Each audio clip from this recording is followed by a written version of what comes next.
Machine learning gets dressed up as something mystical, a machine that thinks for itself.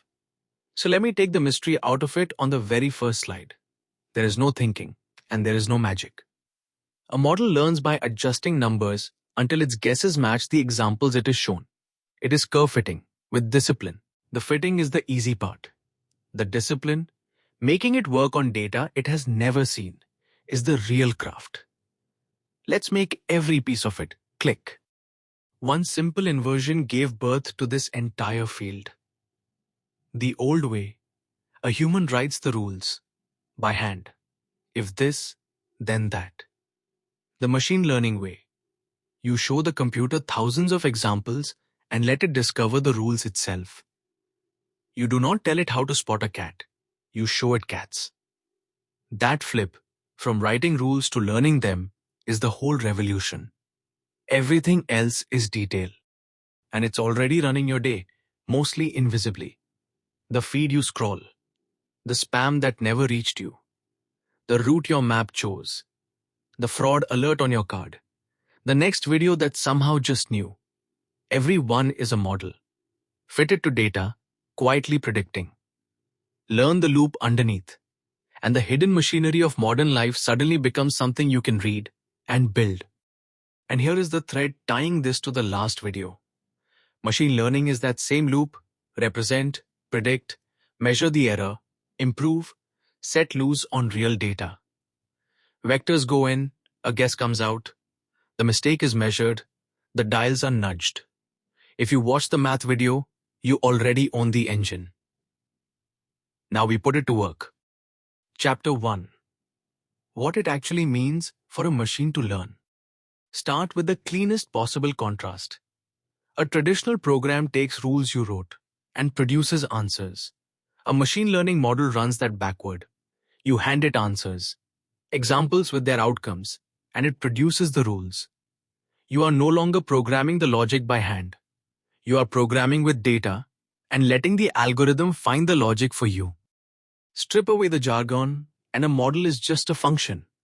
Features go in as X, a prediction comes out as Y. House details in, a price out. An email in, spam or not spam out. Pixels in, cat or dog out. Every model you will ever meet, from a one-line formula to a giant language model, is some function F, turning inputs into outputs. That is the shape of all of it. So what does training actually change? The function's shape is fixed in advance. What it learns are the numbers inside, the weights, the dials. A simple model is a weighted sum of the features, plus a bias. Learning is the search for the dial settings that make the predictions line up with the answers. That is it. Turn the knobs until it fits. Sometimes a handful of knobs, sometimes billions. And there are 3 broad ways to learn. Supervised, you have labeled answers, and the model learns to reproduce them. Unsupervised, no labels at all. So the model hunts for hidden structure. And reinforcement, no fixed answers, just rewards for good behavior, learned by trial. Most real-world systems you will build are supervised. So that is where we will spend most of our time. But we will visit all 3. Before we train anything, one habit that separates professionals from amateurs: split your data. Learn on the training slice. Tune your choices on a separate validation slice. And judge the final model exactly once on a test slice it has never touched. Why so strict? Because testing on data you trained on is like grading a student on the very questions they memorized. It tells you nothing about the real world. Let's watch learning actually happen. Here is a scatter of points and a line that starts badly wrong. Look at those big red errors. Now, measure the total error. Nudge the line to shrink it and repeat. Watch the loss number fall as the line settles right onto the data. That is gradient descent. From the math video, doing honest work. Every model in this video is a richer version of this exact dance. Chapter 2. Supervised learning. Predicting from labeled examples. Supervised learning is the workhorse, and the idea is intuitive. Learn from worked examples. You have inputs paired with their correct outputs, and the model studies those pairs until it can predict the output for something new. It comes in two flavors, decided by what you're predicting. A number, like a price or a temperature, is regression. A category, like spam or not spam, is classification. Same engine, two kinds of output. We will start with the simplest model that is still genuinely useful, linear regression. Find the straight line that sits as close as possible to all your points, and you can predict y for any new x. That is it. It looks humble, but a huge share of real-world analytics is exactly this, or a slightly fancier cousin of it. Master the line, and you understand the soul of the rest. How does it know which line is best? It minimizes the squared error. For each point, measure the vertical gap to the line. Square it so big misses hurt more, and the sign does not cancel out, and average across all the points. That single number is the loss. Push it as low as it will go, and the line clicks into the best fit. The loss is the compass. Gradient descent is the walk downhill. Now bend regression into a classifier. Take that same weighted sum, but squash it through an S-shaped curve that maps anything to a value between 0 and 1, a probability. That is logistic regression. Watch the boundary swing across the points until it cleanly splits the two classes. Now the model does not just predict a number, it predicts how likely something is to belong to a class. That is the seed of nearly all classification. And the line it learns has a name worth knowing, the decision boundary. On one side, the model predicts one class, on the other, the other. That boundary is, quite literally, the model's understanding of where one category ends and the next begins. Every classifier draws one, sometimes a straight line, sometimes a wildly folded surface in high dimensions, but always, somewhere, a boundary. Chapter 3. More classifiers, different ways to draw the line. Here is the laziest idea in machine learning that somehow just works. K-nearest neighbors. To classify a new point, find its closest few neighbors and let them vote. There is no training at all, no dials to turn. It leans entirely on distance, the very first tool from the math video. Simple, surprisingly effective, and a good reminder that you do not always need something complicated. Remember Bayes' rule from the math video? Point it straight at classification, and you get naive Bayes. Start with how common each class is, the prior, then multiply by how well the evidence fits each class and pick the winner.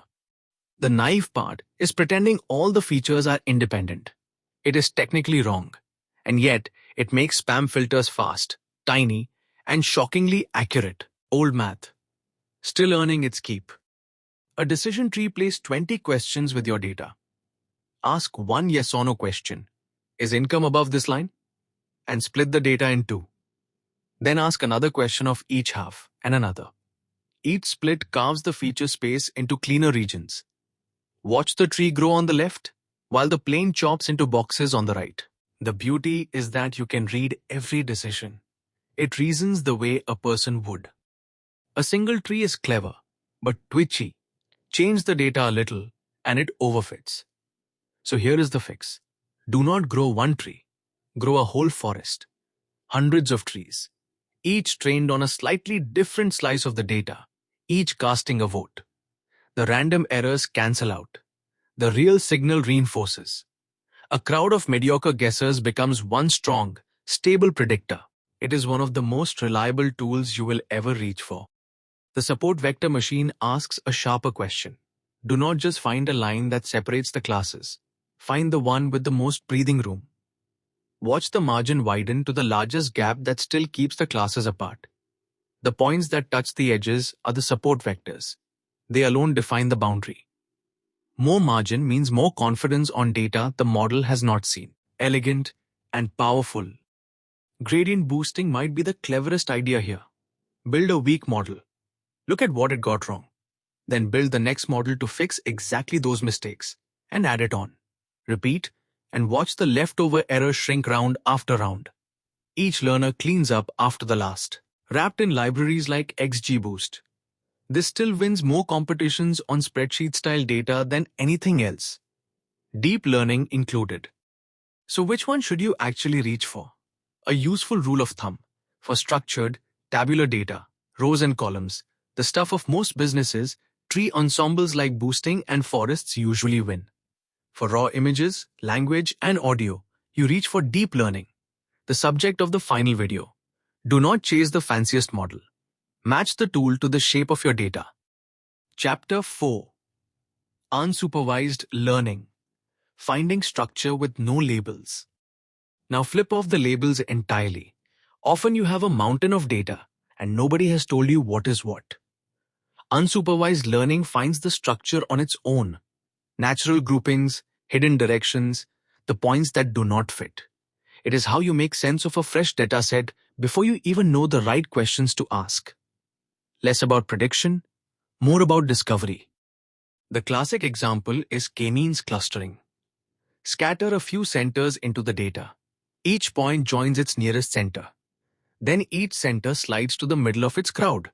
Then repeat. Watch the centers migrate and lock onto the natural clusters, customer segments, document topics, image groups, with nobody labeling a single example. Structure, pulled straight out of raw points. And notice the rhythm, because you have seen it before. Assign each point to the nearest center. Update each center to the average of its points. Assign, update, assign, update, until nothing moves anymore. It is the same spirit as gradient descent, a simple local rule, repeated patiently, that settles into a genuinely good global answer. Iteration is the quiet hero of this whole field. And here is principal component analysis again, from the math video, now earning its paycheck. When you have far too many features, PCA finds the directions that carry the real spread, keeps those, and drops the rest. 100 tangled columns collapse to a meaningful handful, losing almost nothing. The payoff: less noise, faster training, and data with few enough dimensions that you can finally plot it and see it. The third path is reinforcement learning, and it is a different beast. No fixed answers, just an agent taking actions in a world that hands back rewards and new situations. Over many tries, it learns the behavior that earns the most reward. It is how machines master games, control robots, and as you will see in the final video, get fine-tuned to be genuinely helpful. Learning by consequence, not by example. Chapter 5. The heart of it all. Learning to generalize.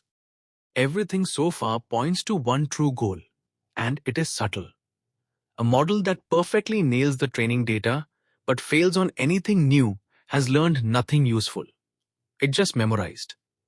What we actually want is generalization. Strong performance on data the model has never seen. Hold on to this, because every remaining idea in this video exists to protect that single, fragile thing. Meet the eternal tension in 3 pictures. On the left, a model too simple. It misses the real trend. That is underfitting. On the right, a model too complex. It twists through every noisy point, memorizing the randomness. That is overfitting. In the middle is the sweet spot. Flexible enough to catch the true pattern, disciplined enough to ignore the noise. All of tuning is a hunt for that middle. Underneath those pictures sits the one trade-off that haunts all of machine learning: bias versus variance. Think of darts on a board. High bias is consistently missing in the same direction, too rigid. High variance is scattering wildly, too sensitive to the exact training data. Simple models suffer bias. Complex models suffer variance. You cannot kill both at once. You balance them. This is, genuinely, the center of the whole craft. One of the main tools for that balance is regularization. You add a penalty to the loss for being too complex, for large, fussy weights. Now the model has to justify every bit of complexity by actually fitting the data better. Otherwise, it is nudged back towards simplicity. It is a thumb on the scale that says, stay simple until the data earns you the right to be complicated. A quiet, powerful defense against overfitting. And here is a distinction that trips up beginners. Some numbers the model learns on its own. Those are the parameters. But others, you must choose before training even begins. How deep the tree grows, how many neighbors vote, how strong the regularization is, how big each step. Those are the hyperparameters. They are not learned, they are set. And searching for the right ones, carefully, is often the whole gap between a mediocre model and a great one. And how do you trust your score when one random split might just be lucky? Cross-validation. Rotate which slice acts as the test set. 5 times over, say train and score each time, then average. A single split can flatter a weak model or punish a strong one. Rotating through them gives you a stable, honest estimate of how the model will really perform. Do not trust one number. Trust the average of many. Let me drive home the most broken rule in practice. The test set is sacred. You look at it once, at the very end. The instant you start tweaking your model to do better on the test set, you begin overfitting to it. And your reported accuracy quietly becomes a lie you tell yourself. Guard that final slice like an exam. Because once it ships, every real input is the exam. And there are no retakes. Chapter 6. Evaluation, measuring whether it actually worked. Here is a number that fools almost everyone. Accuracy. Suppose 1 in 100 credit card charges is fraud. A lazy model that shouts not fraud every single time is 99% accurate and catches exactly 0 criminals. When the classes are lopsided, accuracy looks spectacular while being useless. To see the truth, you need sharper instruments than a single percentage. And that lopsided case, where the thing you care about is rare, is everywhere. Fraud, disease, customers about to churn. So you fight back in 3 ways. Rebalance the data, so the rare class isn't drowned out. Reweight the loss, so missing a rare case hurts the model more. And judge it on recall, not accuracy. In short, tell the model loudly that the rare cases are the whole point. The honest scorecard is the confusion matrix, and it has 4 cells. The wins, true positives and true negatives, where you called it right. And the 2 distinct ways to be wrong. A false positive, a false alarm, and a false negative, a miss. Watch them fill in. Every serious metric in machine learning is built out of these 4 numbers. So learn to read them, and you can read any model's true behavior. From those 4 cells come 2 metrics that pull against each other. Precision asks, of everything I flagged, how much was real? Recall asks, of everything that was real, how much did I catch? A spam filter craves precision. Never delete a real email. A cancer screen craves recall. Never miss a tumor. Push one up, and the other usually slips. Which mistake is more expensive decides where you stand. And when you genuinely need a single number that refuses to let you ignore either side, use the F1 score. It blends precision and recall with a harmonic mean, a kind of average that stays low unless both are high. So you cannot game it by acing one and tanking the other. When both kinds of mistake matter, F1 is the fair way to compare 2 models head-to-head. Your classifier does not really output a class. It outputs a probability, and you choose the cutoff.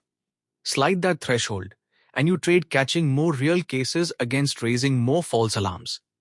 Trace every setting, and you draw the ROC curve, here on the right. The area underneath it is a single, threshold-free score of how well the model separates the classes, one of the most trusted numbers in the field. And the meta lesson under all of it. There is no universal best metric, only the one that mirrors what a mistake truly costs you. A missed tumor and a wrongly flagged email are not equal errors, so they must not share a yardstick. Choose your metric first, straight from the real-world stakes, and let it steer every other decision. Optimize the wrong number, and you will build the wrong model. Beautifully. Chapter 7. Features and Data, where projects are really won. Time for the open secret of applied machine learning. Features beat algorithms. Hand a plain model excellent, well-chosen features, and it shines. Hand a brilliant model garbage, and it fails. The inputs you craft matter more than which algorithm you crown. Garbage in, garbage out is not a tired phrase. In this field, it is an iron law. Most of your gains will come from better features, not fancier models. That crafting is called feature engineering. Rescale features, so no single one shouts over the rest just because its numbers are bigger. Combine raw columns into something meaningful. Price per square foot, clicks per visit. Turn categories into numbers the math can chew on.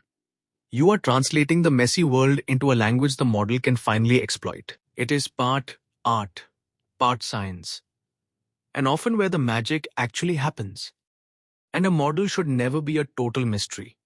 Tools like feature importance and SHAP rank, which inputs actually drove each prediction. Watch them line up by strength. Why does it matter? It builds trust, it catches leakage and hidden bias, and it turns a black box into something you can explain to a regulator, to a doctor, or simply to yourself. Explainability is no longer optional. In many fields, it is the law. Now a trap that has humbled even experts: data leakage. If a feature secretly contains the answer or information that would not exist yet at prediction time, your model looks flawless in testing and then collapses the moment it is live. A score that seems too good to be true usually is, and leakage is the usual culprit. Before you celebrate, hunt for the leak. It hides in the most innocent-looking columns. And the unglamorous truth that nobody puts on a slide: most of the job is data work. Collecting it, cleaning it, labeling it, fixing it. The teams that win rarely have the cleverest algorithm. They have the cleanest, most relevant data. More good data beats a fancier model almost every time. So spend your energy where the leverage actually lives, and that is upstream, in the data itself. Chapter 8, MLOP, Keeping a Model Alive in the Real World. Here is a hard fact for newcomers. A brilliant model setting in a notebook helps absolutely no one. Training it is maybe 10% of the work. The other 90 is getting it into production and keeping it healthy there. Serving real users reliably at scale as the world changes around it. That discipline has a name: M.L. Ops. It is less glamorous than the math, and it is where most real value and most careers are made. The key shift in thinking: a model is not a finished artifact. It is a living system, a loop that never stops turning. Collect data, train, evaluate, deploy, monitor, and feed what you learn back into the next round. Watch the flywheel spin. M.L.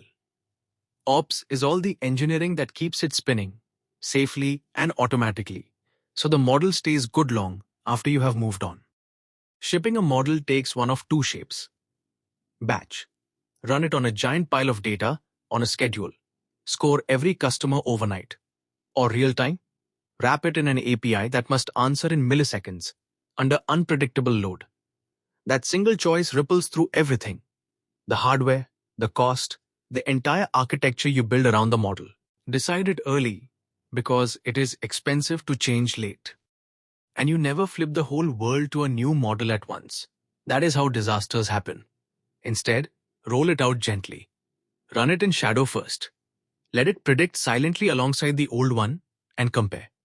Then send it a canary slice, 1% of real traffic, and watch. Then A to B test it to prove it is genuinely better, and keep the old model warm the whole time, ready to roll back in seconds. Ship boldly, but always with a safety net. Once it is live, your job shifts from building to watching. Track its accuracy, its speed, the inputs flowing in, the predictions flowing out. Why so vigilant? Because unlike ordinary software, a model can rot in total silence. No error is thrown, no exception is logged, no alarm sounds. The predictions just drift quietly toward wrong. And without monitoring, you find out from your users, which is the worst way to learn. And here is the main reason models rot. Data drift. You trained on yesterday's world, but the world refuses to hold still. Tastes change, prices move, new behavior appears. A single event rewrites everything. Watch the live data slide away from the distribution the model learned, while its fixed boundary stays put. The accuracy bleeds away. The model did not break. Reality shifted underneath it. Drift is the silent killer of deployed models. So you automate the cure, a retraining loop. When monitoring detects performance slipping, it triggers retraining on fresh data, validates the new model, and rolls it out. Ideally with no human babysitting. It is continuous integration and delivery. The discipline software engineers know, now applied to models. The flywheel from a few slides ago, turning on its own. That automation is the difference between a demo and a product. And to keep all this sane, you make everything reproducible. Version your data, your code, and your models together, so you can answer which exact model is live, and roll back in seconds when one goes bad. A model registry tracks every version, and a feature store serves the identical features in training and in production, killing a whole category of silent, maddening bugs, boring infrastructure. And it is what lets you sleep at night. One more habit that compounds. Track every experiment. You will train hundreds of variants, different features, settings, data. Log each one. What you changed, what data you used, what score you got. So you actually know what worked and why instead of guessing from memory. Machine learning is a science, and a science runs on a careful lab notebook. That single habit separates steady progress from expensive superstition. Chapter 9. The mindset that ties it all together. Before we close, the traps that sink real projects, and they are almost never about weak math. Leaking the answer into your features. Overfitting to the test set by peaking. Chasing raw accuracy while the real-world cost goes ignored. Notice the pattern. Every one is a failure of discipline, not intelligence. Knowing these three by name is already half the battle of avoiding them. So here is the whole field, held in one breath. Fit a function to data. Generalize. Do not memorize. Measure it with brutal honesty. And keep it alive as the world changes. Every algorithm we met, every metric, every M.L, OPS practice, serves those 4 lines. That, underneath all the jargon, is machine learning. It was never magic. It is disciplined curve fitting, a function tuned to data, judged honestly, and kept healthy in a shifting world. Hold that, and you can read any model, debug any failure, and tell genuine progress from marketing noise. You are no longer just a user of these systems, swept along by them. You understand the loop. You can build it yourself. There is one frontier left. So far, you have handcrafted the features that make a model work. In the final video, we stack these functions deep and let the model invent its own features, neurons, backpropagation, transformers, and the generative AI behind every chatbot you have used. The loop you now know by heart is about to go deep. I will see you there for the grand finale. If machine learning finally clicked for you here, the journey is not over. The last video takes this loop into deep learning and the generative AI changing everything.